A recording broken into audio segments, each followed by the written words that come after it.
I got the need. The need for Morbius 2.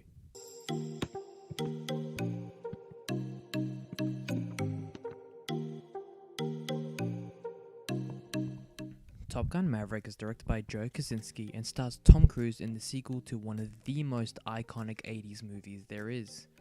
36 years after it as well. After being delayed for a few years, fans can finally feast their eyes on this magnificent sequel. Top Gun Maverick is one of the best sequels I have ever seen. A decent amount of references to the original, but not overdoing the nostalgia to blind viewers from the story. There's so much great new stuff that improves over the original. Tom Cruise is definitely more serious than he was back in 1986, and he plays Maverick perfectly, and it's unquestionable that his dedication to action is beyond amazing. This is one of the few instances in which the advance in technology and filmmaking has actually made a movie better, as many sequels today use it to manipulate the audience into thinking they're watching a good movie just because it looks cool. There's not a single scene in this film that made my eyes walk away. Every flight sequence pulled me to the edge of my seat. Even people in the theater would gasp or clench their fists in an intense moment. The action sequences are just directed so well, and props to the actors for actually flying because CGI has taken away so much of the impact in today's action movies. One thing that could have improved on the original film was the score, but Hans Zimmer this time delivers a mesmerizing score that makes the movie a whole lot better, easily being one of the aspects that improved over the original. There are many scenes in which the cinematography, directing and score combine into one that made me so happy that I was watching such a great movie.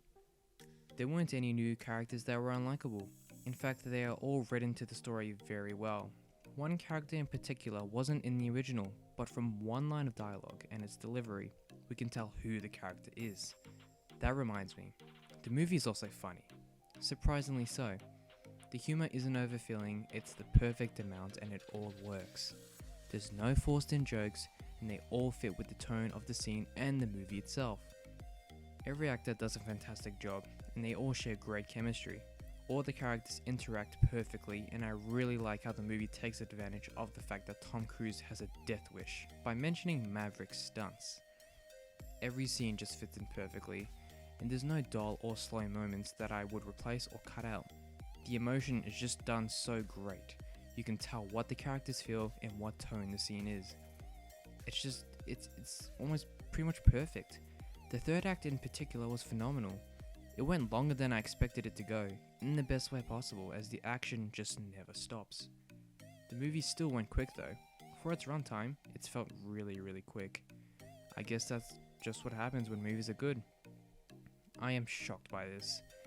I really liked the first movie, but I didn't expect the sequel to tower over it by so much. I definitely think that this is better than the original, and a perfect example of what a sequel needs to be. It's a film that has enough nostalgia to please fans, but not overwhelm them, and instead brings them and regular moviegoers a new story with emotion, humor, and action. Definitely check out the original first, then check this one out in theaters because it was the most glued to the screen experience I've had in a long time. Go see Top Gun Maverick and appreciate the level of filmmaking that went into it.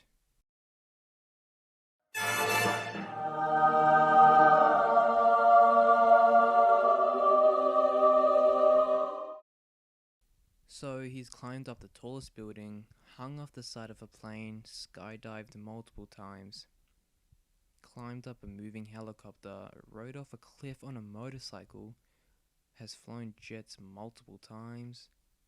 What can Tom Cruise do next? Oh yeah, he's going to space too. I wonder if he'll film himself hanging off a rocket. I can see that happening. I wonder if he'll just die in his sleep when he's older, instead of dying in some big stunt. Oh well, I guess we'll see. Make sure to follow my social media, and I'll see you next time.